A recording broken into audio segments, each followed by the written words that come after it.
Hi everybody, welcome back to my channel. Today I'm going to show you guys how I do my sourdough bread. A lot of people on Instagram have been asking me for my method, and I adopted it from my sister-in-law. So I'm going to be sharing it with you today. I have a video where I filmed the first time of me making bread. And I'm pretty proud of the bread for it being my first time, but I've definitely been perfecting my method. So I thought I would share it with you guys today in depth.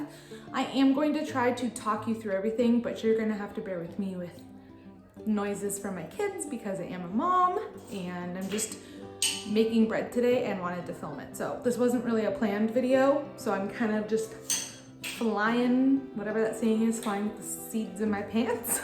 I don't know. But anyways, grab a cup of coffee or tea and settle in. This is probably gonna be a long one. Okay, so on to autolos. Sorry if the lighting during this video gets worse and worse. Like I said, I didn't plan this. I'm just randomly making bread today, and my lighting situation is kind of weird because I have light sources from all over the place. So, electric scale, you're gonna turn that on, and you're gonna make sure it's set to your grams setting. And then you are gonna go ahead, put your bowl on, zero it out, and you're gonna do 500 grams of flour. I use the King Arthur bread flour, and then 375 grams of water. 375 grams of water. The water's best if it's not super cold, and it has to be purified water. If you use something that's not purified, it will kill the starter. Now the next thing you're gonna do is the autolosing. So you're gonna just take your hands, make sure they're washed, and you're just going to mix your flour and your water, and you're gonna just wanna make sure you get all of the flour wet. And then you're gonna cover all of these with, I use shower caps. Clean sanitary shower caps. I find they work best, or you can just use a kitchen tea towel if that's what you have. And I'm doing a couple different motions. I'm doing like a swirly, and then I'm also doing like a, this is so gross, but I'm doing like a squishing motion like this in between all of my fingers. This is not a super glamorous process, but I actually really enjoy it, and my kids do too. Not really James yet, but Birdie really enjoys squishing up the bread. Okay, so this is what your dough should look like, and I'm gonna go ahead and cover them and set a timer for an hour. This is my starter, and I fed it a little earlier today up into the blue line. So that's a rubber band. Yeah. I fed it and it was at the blue line, and now as you can see where my pinky is, that is now at its peak. It's about 2 to 3 times its size. So I have equal parts. Good job. I have equal parts of starter, flour, and water. So I have 100 grams of each of those in this. I mixed it up, and then I placed it in my oven with the light on. That is my favorite place to let my starter do its thing. And then it is just this happy, bubbly. Okay, so it's been 1 hour now, and we are gonna mix in our starter. So I have this little glass bowl. I have my food scale still on gram setting, and I have my starter. So this is really bubbly, active starter, and I'm gonna measure out to 100 grams for each bowl.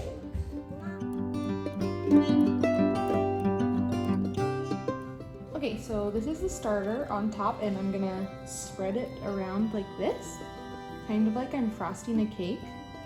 And then I'm just gonna start pulling and folding. These are called stretch and folds.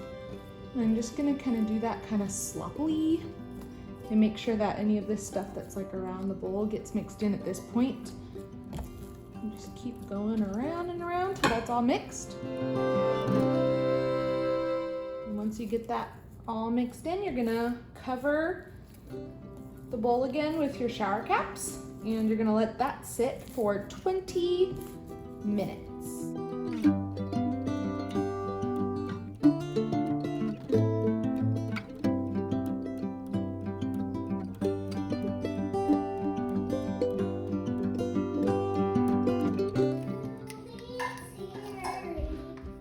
So something I'm doing right now is I am prepping all of the salt. So 10 grams of salt. This is the salt that I use. It's the Redmond Real Salt, Ancient Fine Sea Salt. It's really good.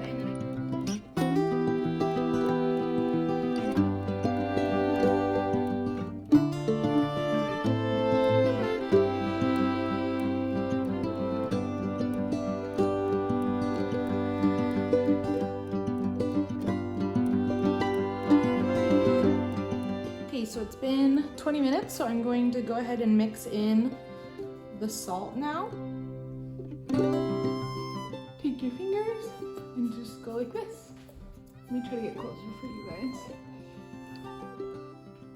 You're just gonna poke it in with your fingers. Shouldn't be too sticky. And then after you've poked everywhere, you're gonna take like these fingers and you're just gonna kind of pinch them together. So it'll kind of look like that. And then after that, you're gonna just do a few stretch and folds and get the salt really incorporated.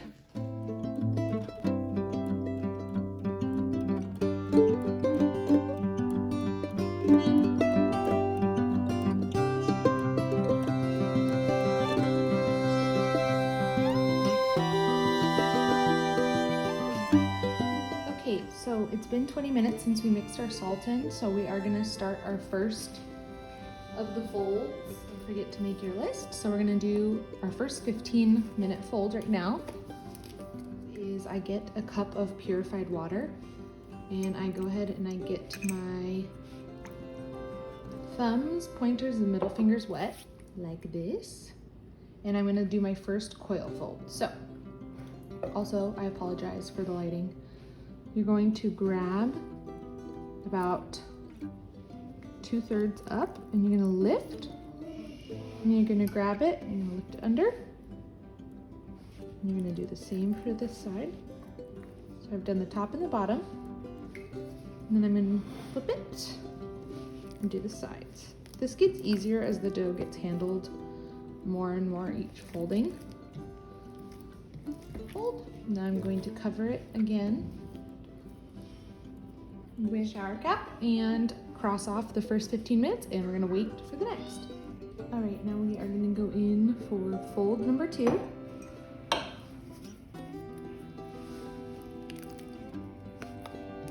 Just gonna lift, flop under, tilt, lift, lift.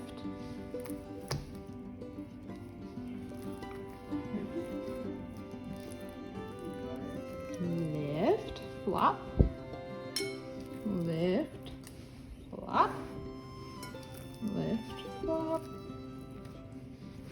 And then sometimes I'll give it like a little extra fold under. See how this has little blisters? Sorry, the shadows are awful. See these little blisters? That is a sign that your dough is happy and that your starter was really active.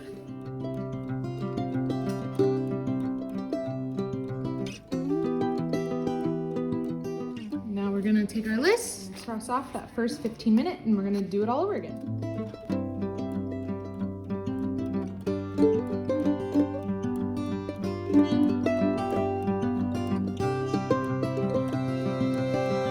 Going in for my third fold.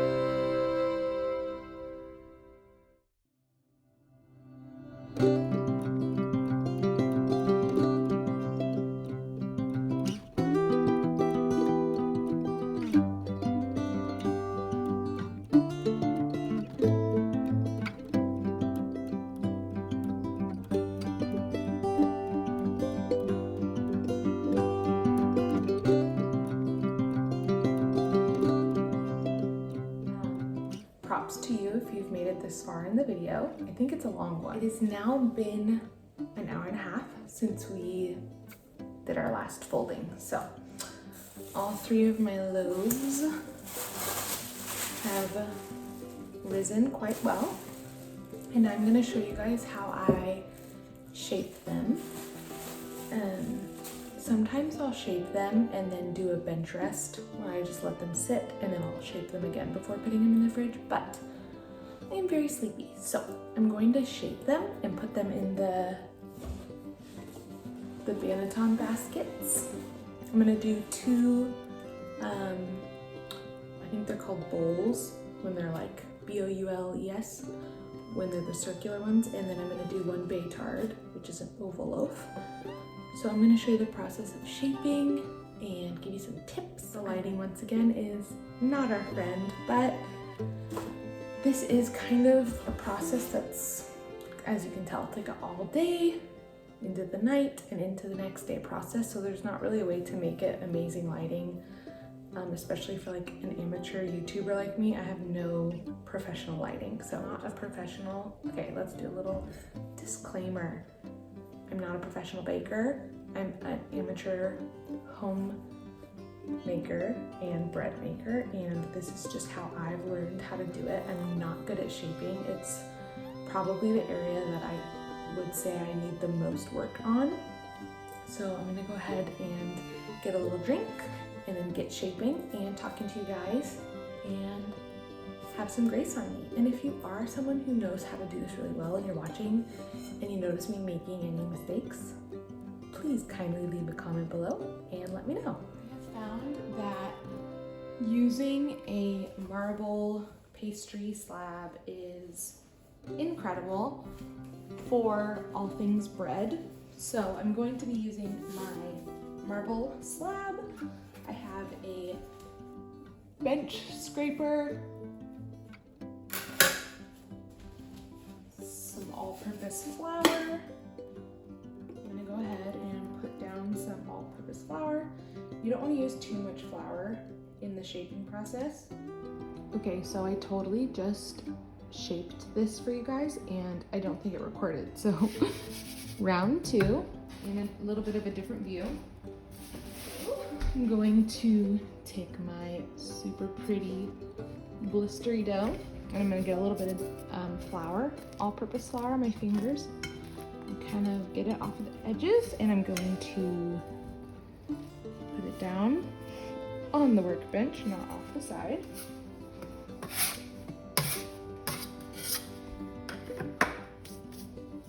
Okay, get some more flour on my fingers, and I'm going to just flatten this out into kind of a rectangle shape, I would say. And I'm going to fold this bottom half up about 2/3 of the way and give a couple taps just to get any of these big bubbles. You're gonna wanna pop those guys so that you don't get any huge bubbles in your loaf. And then I'm going to take one side, flip it, pop those big bubbles, give this other side a good flip, and then this top side is gonna go all the way down. And then after that, I'm going to manipulate these 4 corners inward and flip. And then I'm going to do this. I don't know what this is called, but I'm just kind of rounding the loaf out and turning it in on itself in a way until it makes a nice circle like this. Once again, any of these big bubbles you're gonna want to pop. You can use like a toothpick if you want to, but yeah, you're not gonna want to have any big bubbles. Okay, and then I'm just gonna give it a little dusting, and I'm gonna move it out of the way and let that just kind of sit there. And now I'm going to go ahead and show you how I shape a Baytard or an oval loaf. The same type of thing, except I'm gonna go a little longer with this guy.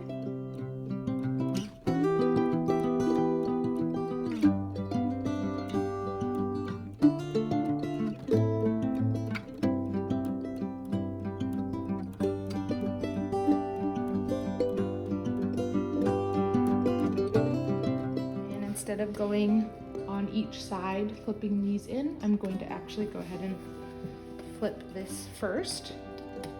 Get any of those bubbles. Flop this down. Flop this down.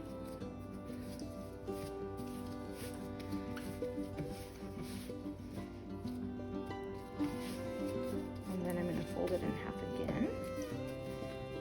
And I'm going to pull it towards me and do that one more time. Just pull it towards me. And then this one, you want it to be more of a oval-y kind of shape. And you can tuck those ends in.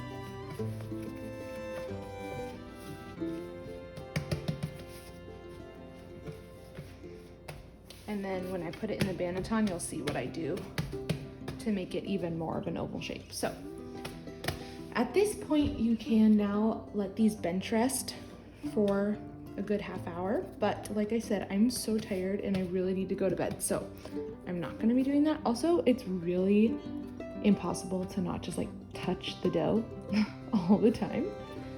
So now I'll go ahead and show you guys how I put them into their banneton baskets for the fridge. I hope that made sense to you guys. I'm going to go to bed. I'm so tired, and I'm gonna clean up my mess. After that, when I wake up, I'm gonna clean up the kitchen. But I'm gonna first tuck these babies away in the fridge. Just make sure that they are put in somewhere flat where they're not gonna be tilted, and I will see you guys tomorrow for bake day. Okay, so I just put my banneton, or not my banneton, but I put my Baytard in this oval basket, and my phone is like cutting off without me realizing it, so you didn't get to see me shape this one and put it in the basket, but you'll get to see me do the bowl one, and maybe on my Instagram I'll show how I do my Baytard another time. But basically I'm going to put my bread directly onto this tea towel with no flour. So I'm gonna grab it, and it was like this on the bench, but I'm gonna put this top side, oops, that was a mistake, touched it. I'm going to put the part that was facing up on the resting bench, I'm going to put that part down inward to the basket. And this is your last chance to kind of get any bubbles out. And then I take this tea strainer thingy with all-purpose flour, and I'm just gonna give that a little dusting. And I'm going to fold it up.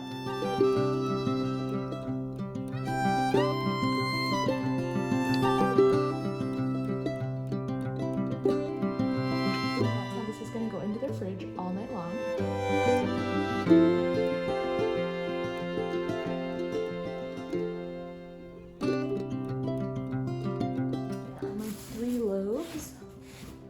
That will be going into the refrigerator all night long, and then tomorrow we will bake them. Hi everybody. Okay, so it is the next day. It's about 2:30 p.m. and the loaves have been chilling in the fridge since last night.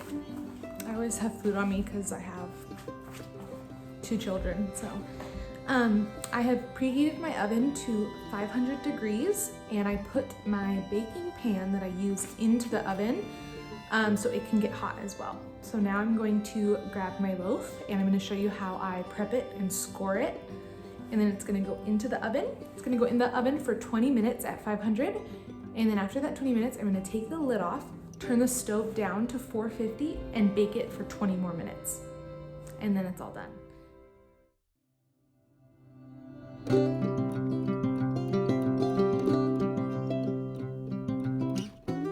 This is what we need for scoring. I'm gonna try to give you guys a good overview. So you need your loaf of bread, a flat plate. I use this wooden plate, it works really well. A piece of parchment paper, some water, all-purpose flour, and this is not necessary. This is basically a razor blade on a handle. So that, and then a toothpick and some twine. First thing you're gonna do is you are going to crumple this up.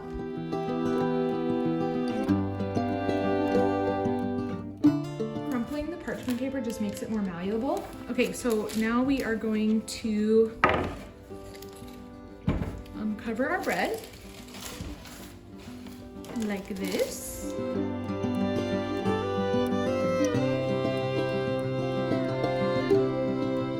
And then I'm gonna take some of my all-purpose flour and I'm gonna give it just a little dusting. This is the bottom of your loaf. So you don't wanna do too much flour, but you wanna do enough so that it doesn't stick to your parchment paper. Now I'm going to lay the parchment paper on top. And then I'm going to take my plate, put my plate on top, and I'm gonna give it a flip. So it looks like this. I am going to take off my banneton, pop that to the side, and I'm going to take off my tea towel. And I have a little bit of a naked loaf. It should be nice and pillowy, but a little bit firm. And this is a trick. I've never seen anyone do this, but I just discovered that I like doing it. I take filtered water and I get the loaf mildly wet and I rub the water on.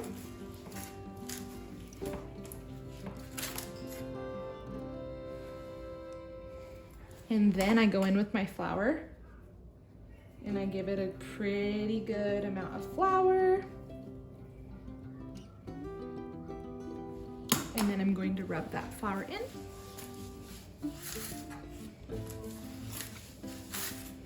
So it's got a good even dusting. See this bubble? I'm gonna go ahead and pop that with this toothpick.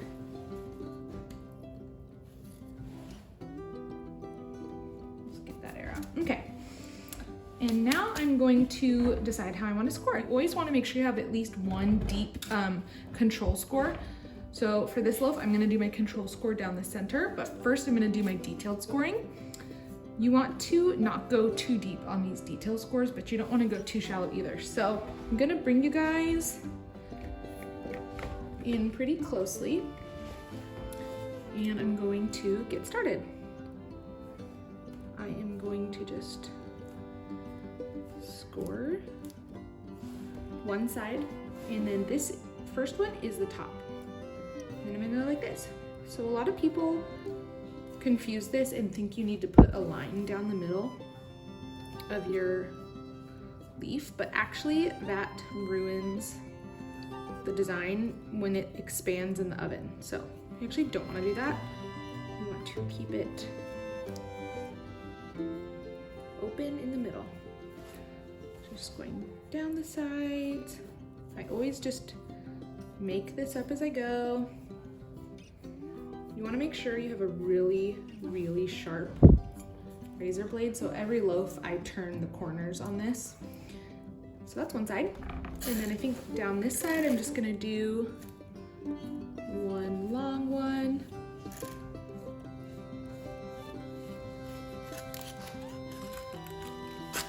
And then like I said, you want to have one big control. So this control score is going to be pretty deep, much deeper than your other ones, and you'll be able to see the inside of your bread.